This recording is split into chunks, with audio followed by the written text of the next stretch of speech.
हरियाणा की हर अपडेट के लिए बेल आइकन दबाएं और सब्सक्राइब करें STV हरियाणा न्यूज।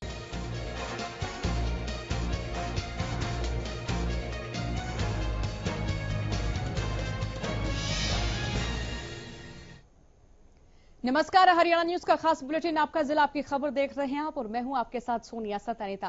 बुलेटिन की शुरुआत करते हैं पंचकूला की खबर के साथ। गृह मंत्री अनिल विज पंचकूला के सेक्टर 6 स्थित हरियाणा पुलिस मुख्यालय पहुंचे, जहां उन्होंने औचक निरीक्षण कर हेडक्वार्टर की कार्यप्रणाली देखी। विज को शिकायत मिली थी कि ADGP AS चावला के कार्य में लापरवाही हो रही है, जिसके चलते अनिल विज ने ADGP AS चावला से सभी चार्ज वापस ले लिए। गृह मंत्री ने कहा कि डायल 112 का कार्य 1 साल से लंबित था, जिसके चलते उनके पास कई शिकायतें आई थी।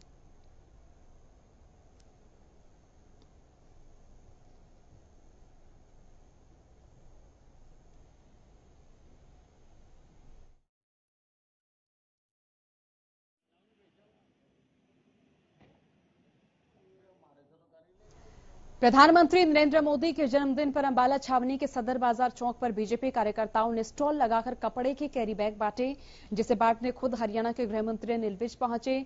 विज ने कैरी बैग बांटकर से yes to Modi and no to plastic मुहिम की भी शुरुआत की।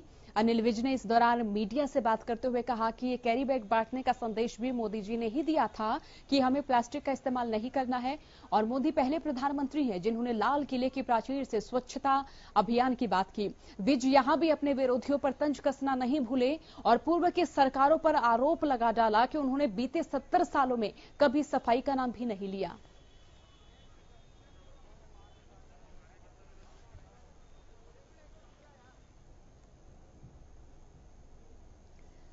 वहीं बहादुरगढ़ में पीएम मोदी के जन्म दिवस के मौके पर रक्तदान शिविर का आयोजन किया गया। इस शिविर का आयोजन बीजेपी नेत्री नीना सतपाल राठी ने किया। शिविर में बीजेपी प्रदेश अध्यक्ष ओपी धनखड़ पहुंचे थे। धनखड़ ने इस दौरान अध्यादेशों पर छिड़ी जंग पर बात रखते हुए विपक्ष पर जमकर निशाना साधा। धनखड़ ने कहा कि विपक्ष लालच की राजनीति कर रहा है और कहा कि किसानों की फसल मंडियों में समर्थन मूल्य पर ही खरीदी जाएगी। मंडियों में बीजेपी कार्यकर्ता खड़े होकर समर्थन मूल्य पर खरीद करवाएंगे। पर खरीद हो और मंडियां आबाद रहे, हम उनके साथ हैं। MSP पे खरीद और मंडियों में ही खरीद, सरकारी खरीद। ये 25 सितंबर से हमने अनुमति मांगी हुई है केंद्र सरकार से। भाजपा के कार्यकर्ता, हमारे मार्केटिंग बोर्ड के पूर्व चेयरमैन, किसान मोर्चा के साथी खड़े होकर कराएंगे। हम इसके फुल समर्थक हैं इस विषय के, और आगे भी लगातार ये इसी रूप में जैसे जारी थी जारी रहे।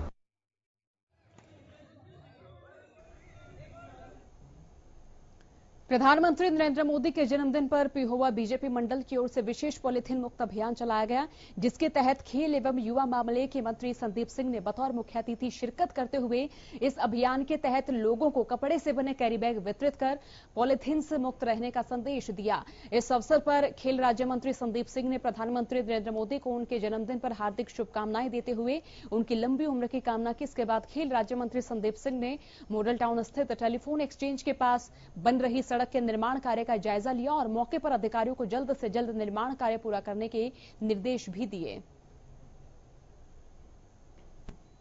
माननीय प्रधानमंत्री जी के जन्मदिवस पर संगठन की तरफ से, सेवा परिवार की तरफ से सेवा के अंदर पॉलिथीन फ्री हमने अभियान चलाया और जूट के और कपड़े के थैले देकर और उसको इस्तेमाल करने का उनको बताया गया।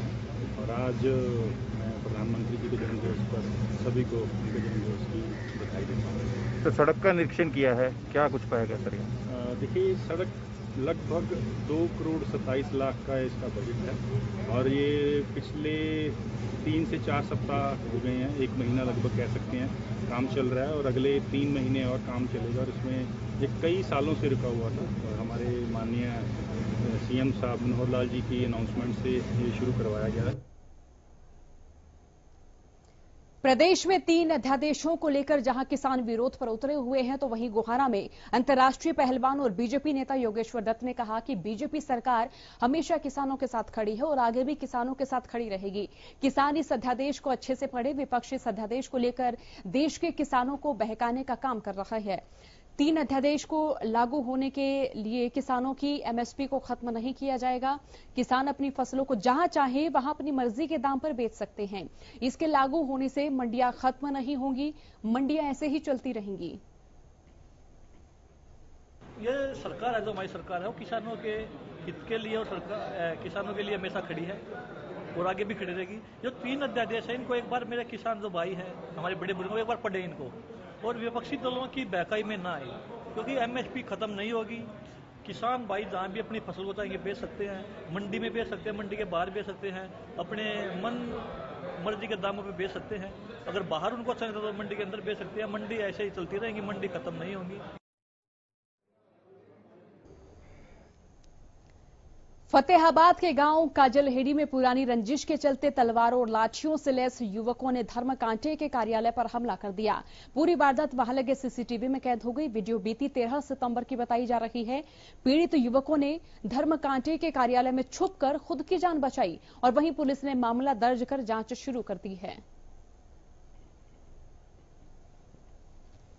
राम सिंह एक सरपंच हैं, उनका वो धर्मकांटा है जहाँ पर झगड़ा हुआ बताया जा रहा है और ये बता रही है उनका आपस का कोई रंजिश का है, कोई पहले पुराना रिश्तेदारी का झगड़ा है कोई, तो बोले वो हमारी सोच तसल्ली करा था। जो इनके पुलिस के पास तो इस टाइप की कंप्लेंट आएगी तो कार्रवाई करेंगे।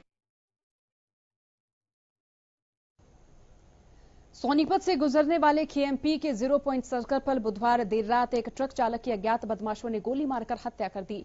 सूचना पाकर मौके पर पहुंची पुलिस ने मामला दर्ज कर आरोपियों की तलाश शुरू कर दी है।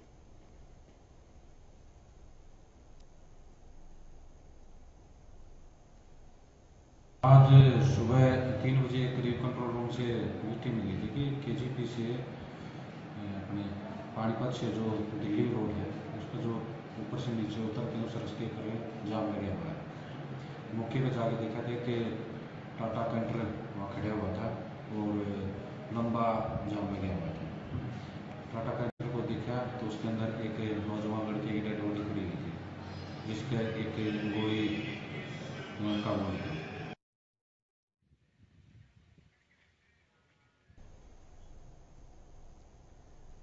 पानीपत में सड़क हादसे में एक एएसआई की मौत हो गई। मृतक एएसआई की पहचान राजपाल सिंह के रूप में हुई है, जो मूल रूप से भुसलाना गांव के रहने वाले थे और पानीपत की किशनपुरा चौकी में तैनात थे। बुधवार वो किसी काम से रोहतक गए थे, जहां से वो वापस पानीपत आ रहे थे। इसी बीच रास्ते में एक कार चालक ने उनकी बाइक को टक्कर मार दी।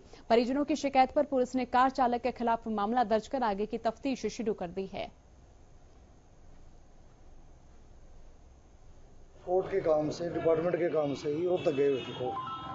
तो वापसी आते हुए ये अपना इस नॉर्थ है जो कट है डिडवाड़ी वाला, वहाँ पीछे से गाड़ी ने टक्कर मारी और टक्कर मारने के कारण रोड पे गिर गए। रोड पे गिरने के कारण तो इनकी मौके पे डेथ हो गई। वो हमारे डिपार्टमेंट के EASI राजपाल जो पुलिस चौकी किशनपुरा पानीपत में हरियाणा पुलिस में तैनात थे। हाँ जी, कार का नंबर पता लग गया, वो कार चालक मौके से फरार हो गया। क्या कार्रवाई की?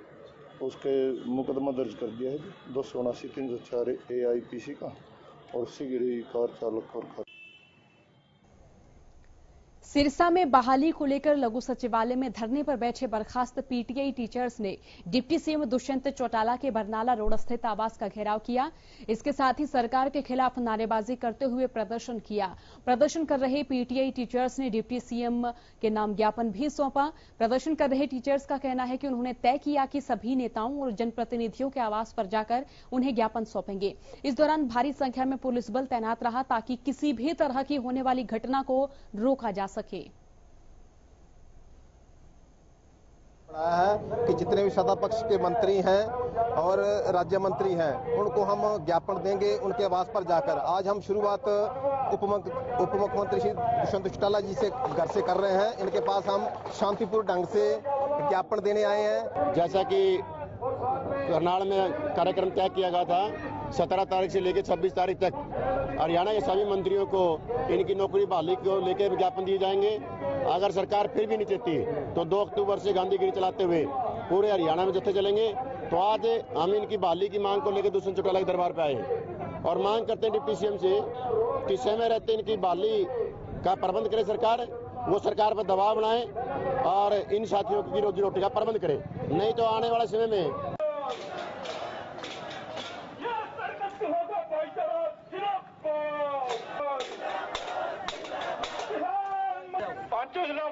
ब्रेक के बाद एक बार फिर आप सभी का बुलेटिन में स्वागत है। साइबर सिटी के पारस हॉस्पिटल में पार्किंग के नाम पर लूट चल रही है। आपको बता दें कि फ्री पार्किंग के नाम पर नगर निगम से टैक्स में 100% छूट पारस हॉस्पिटल ले रहा है, लेकिन आम जनता से पार्किंग का पैसा लिया जा रहा है, जिसकी एवज में रोजाना हजारों की संख्या में वाहनों से पैसे वसूले जाते हैं और वहीं इसको लेकर नगर निगम को साल भर में करोड़ों का चूना भी लगा रहा है।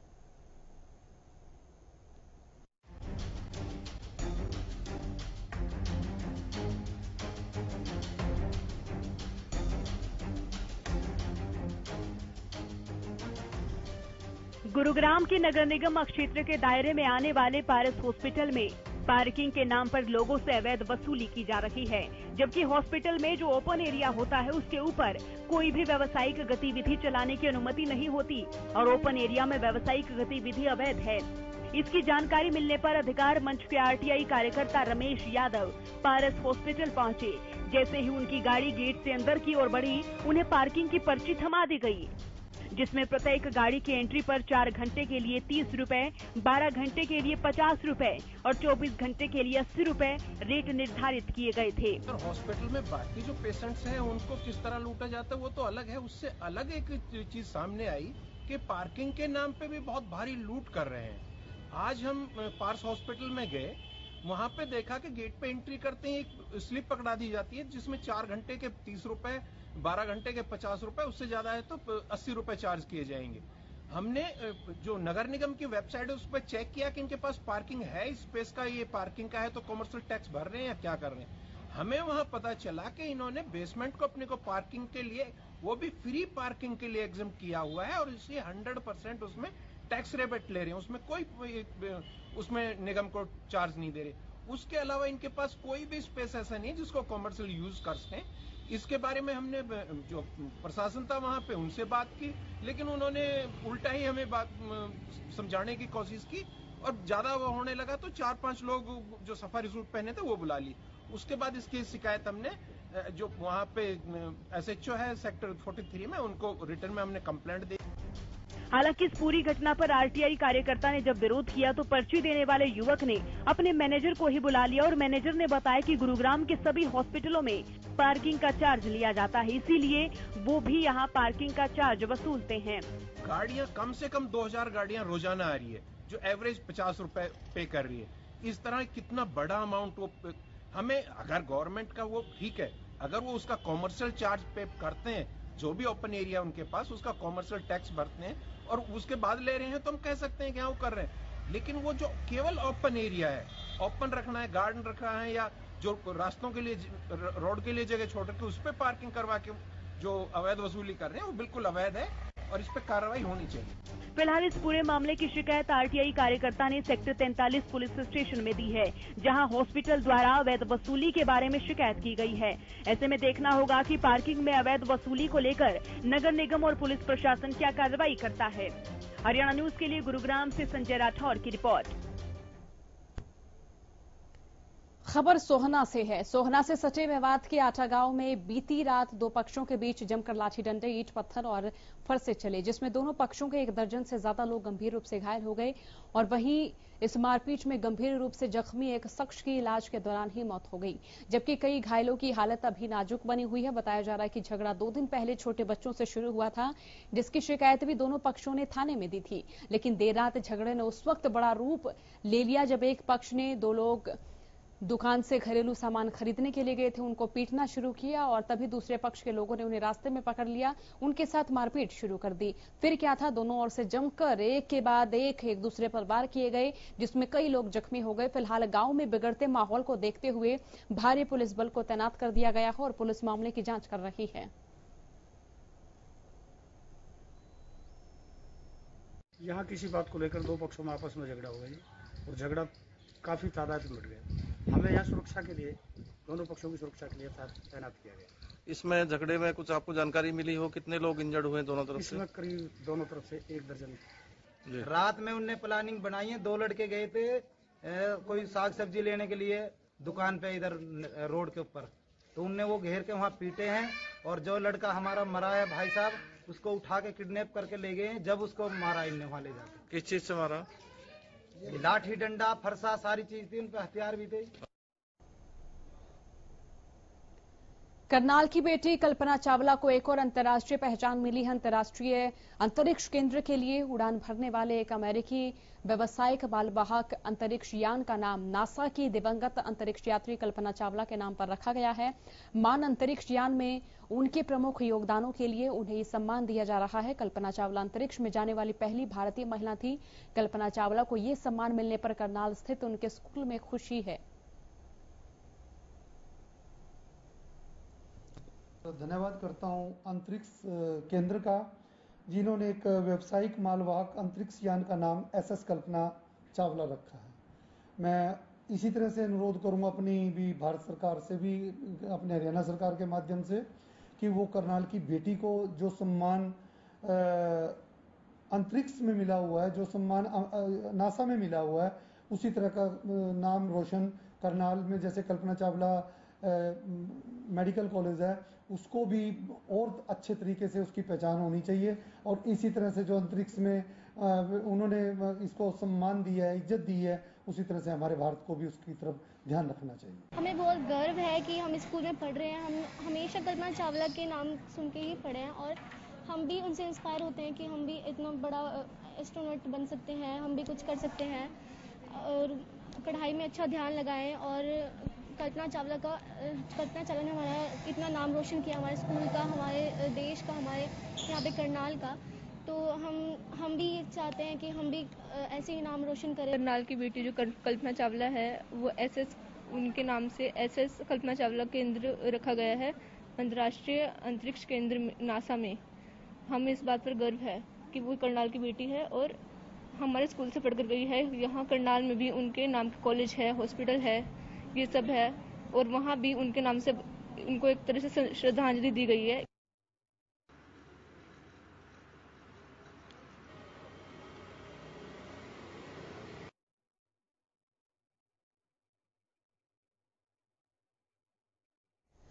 रोहतक में भी महंगी सब्जी की मार देखने को मिली है। सब्जियों के दामों में 35 से 40% उछाल आ गया है।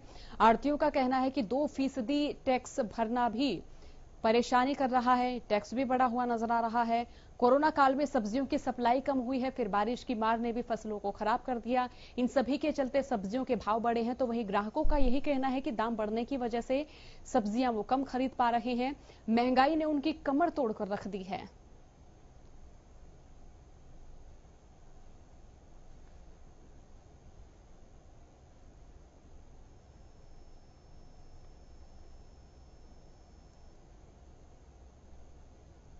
पहले 20 रुपए किलो थे, वो 80 रुपए किलो तक हो चुके हैं। आम आदमी समझो टमाटर डालना भूल जाए सब्जी में। बहुत आसमान को छू रहे हैं सब्जियों के दाम।